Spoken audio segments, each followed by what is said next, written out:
Hello, YouTube. How are you? My name is Mike. This channel, right? You know what? Let's go over here. Here's health and wealth.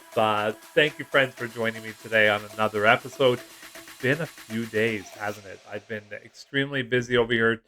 Man, did I go through it on the weekend? I cleaned out this entire office for this test. They have a webcam and your cell phone on you, watching you do this test, and they could not get the technology right. So I have to rewrite it. I have to do it again, not rewrite. I have to start over this next Saturday. So that's where I've been studying for real estate. But I just wanted to say hi. Thanks for having me back. Thanks for tuning in today. I really appreciate you guys tuning in because today's episode, I want to talk about how to make $1,000 a month using just one ETF. This is going to go in a series called How to Make. And so today we're going to talk about Coney, CONY. You ain't got an alibi. And we're going to talk about how to make $1,000 a month. Hypothetically, of course. Now, I don't have my money where my mouth speaks on this one. I don't have this kind of capital uh, in the Coney fund. I'm just throwing out random numbers. You can put out anything you want. How to make $1, how to make $2. You can do it all with how I'm going to show you here. But I will show you what I currently have in this ETF because I am currently invested in Coney. I will also show you the website I went to go find this out, and I'm going to go show you past performance. But I want you to understand past performance doesn't mean future performance is going to happen.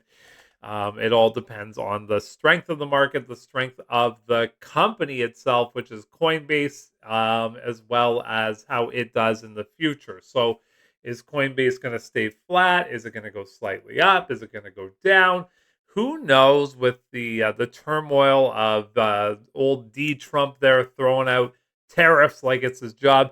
By the way, who didn't know that he was going to retract? That's his classic tactic. That's a sales tactic.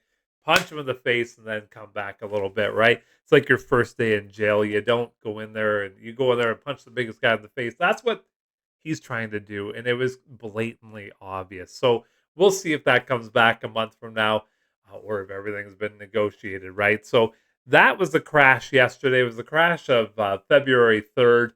Did you survive? Are you doing okay?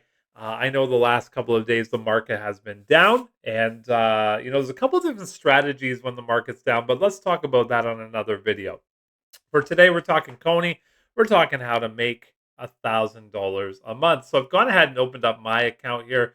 I'm not sure. I'm bringing my head way down here. I'm not sure if I've shared with you or not, but I ended up getting 10 shares of Nvidia. That was my goal.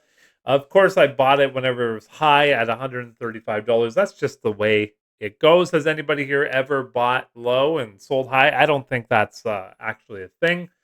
But yeah, I bought at 135. I'm comfortable with that price of Nvidia, by the way. I think that thing's going to 170, maybe 190 in the next year or two. Again, not a financial analyst, just some guy in a Toronto Maple Leafs hat on YouTube. So don't trust what I'm saying. I'm just going by what the experts say with their hopes and dreams of where Nvidia is going to go. But that's why I bought into it. I think it's going to be a good long term play. So I'll start at the top. I've got Misty.to up here. Just 5 shares, just kind of dipping my toes in it. I've got Nvidia, Coney coming right back to that. I've got Misty here. That's going to be paying a distribution. We'll do a Misty video next on how to make $1,000 a month with Misty. And then I've got Nvidia down here as well. I'm not going to be buying any more shares of Nvidia anytime soon with the failures at YieldMax when it comes to their weekly calls. They've been absolutely awful, and for that they get no more of my money. So let's talk Coney here. So I have 193 shares, and I made a video a few weeks ago how I'm not buying any more of my own money into Coney. I'm going to let it drip for 5 years. So now it's going to be 4 years and 10 months from now.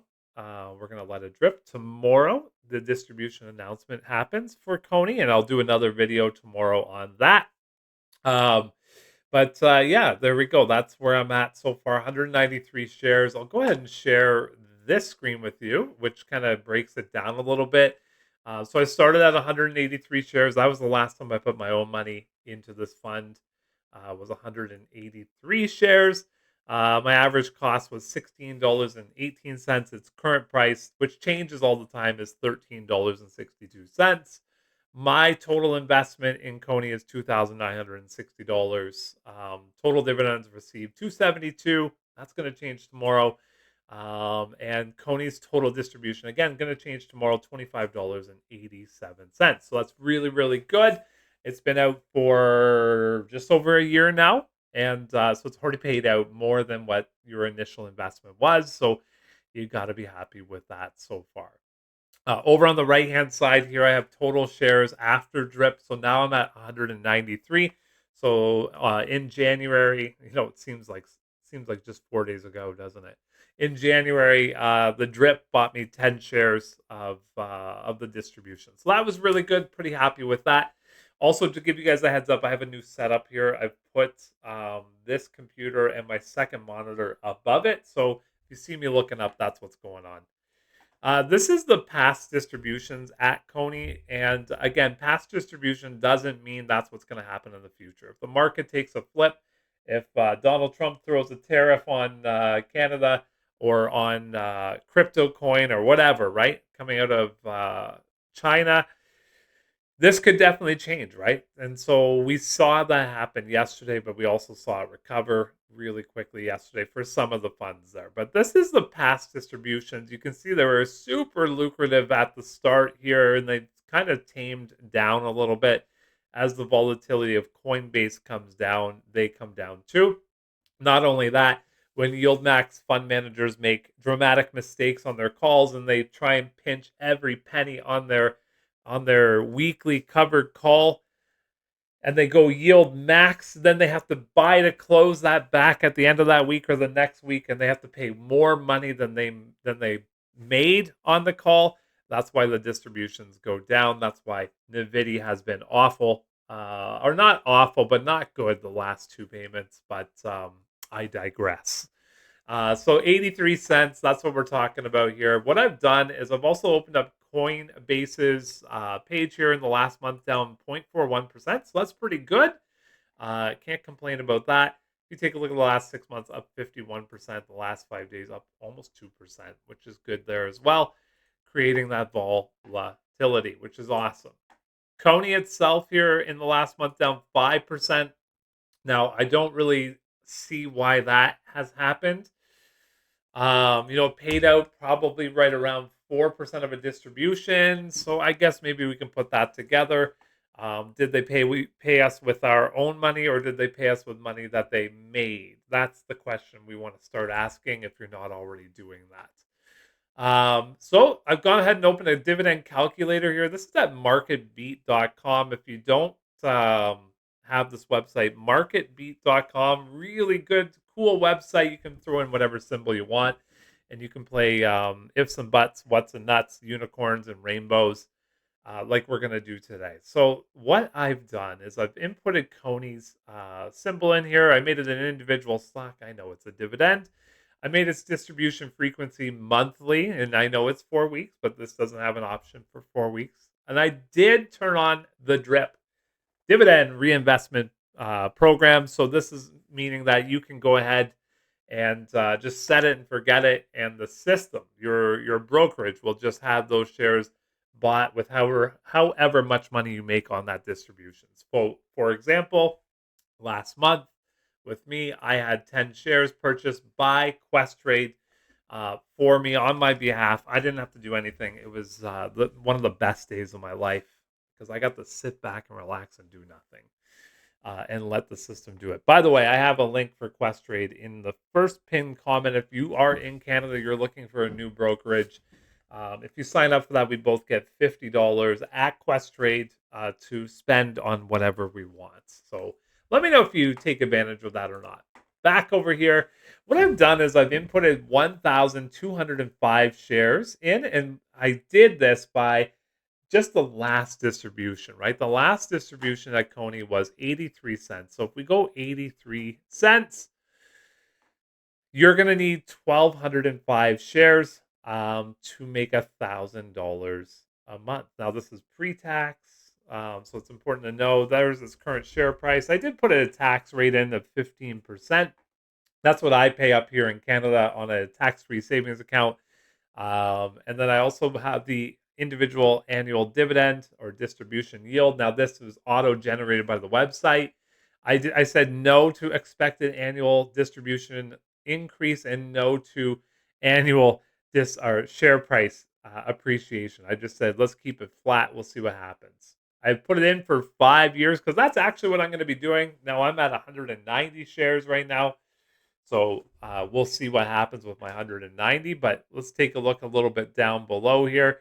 So there's your 1,205 shares. Your annual dividend or distribution per share is $9.61. Again, if everything stays identical to what it does now, which it won't, and your annual dividend would be $11,578. So after drip, $30,177, and your year-end shares would be 2,210. So by starting at 1,205, 12 months later, if everything stayed the same, you would have an extra 1,005 shares. That's incredible. And so you can see year two here, your distributions uh, dramatically increase, right? You go from 11,000 to 21,000 in annual distribution, which is going to be, what's that? Probably like 1650 a month, something like that. And we go to year three here, 38,000. So that's going to be 3,200 a month just in the third year alone, right? At the end of that third year, 36 months.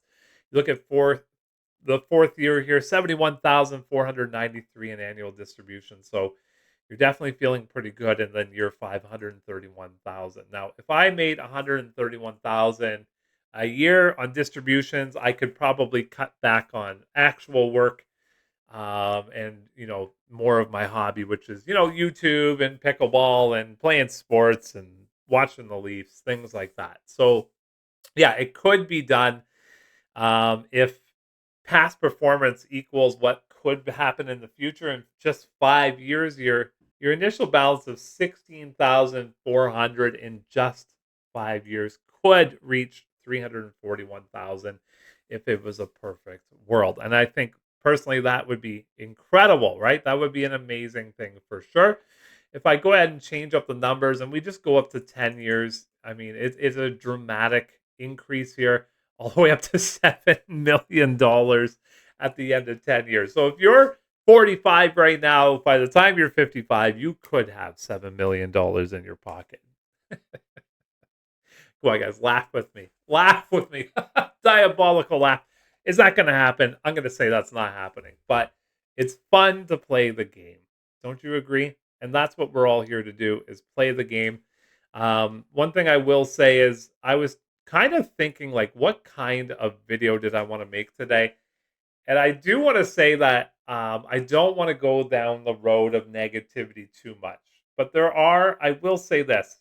This is predominantly a YieldMax channel. This is what I've been focusing on over the last year is YieldMax. But it appears like there might be other options out there for us to invest our money in. And when YieldMax continually fails at their calls, it opens up your eyes to think, could there be better out there? And YieldMax has been good to me over the last year when it comes to distributions, things like that. But what about total return? Have they really done a great job with my money when it comes to Nvidia specifically? Is there another option out there? And I think down the road here, I want to see some dramatic improvements from YieldMax. YieldMax has had a bunch of ETFs out there, and over the last couple of months, they have multiplied, right? And can they keep up to that multiplication? Remember, YieldMax makes money by you putting your money in their fund and their AUM. And so the more funds they have, the more money they have in the AUM, taking that 0.99%. And so that's why they create all of these funds for the money to come in. Are they doing a good enough job for you to keep your money in there? Or might there be other options? You guys tell me in the chat what you're thinking right now. Do you feel like there might be another option out there? And I'm not saying staying in YieldMax is a terrible idea. I'm keeping Coney in there for 5 years. Misty has been fantastic so far. Nvidia, if you look at overall over the year and a half that it's been out, 2 years, almost 2 years, it's been out, fantastic. But short-term performance over the last 3 months has really kind of put a sour taste in my mouth. And I'm starting to think, is there better? You guys let me know. My name is Mike. This channel right here is Health and Wealth. Thanks so much for liking, subscribing, and becoming a member of the channel.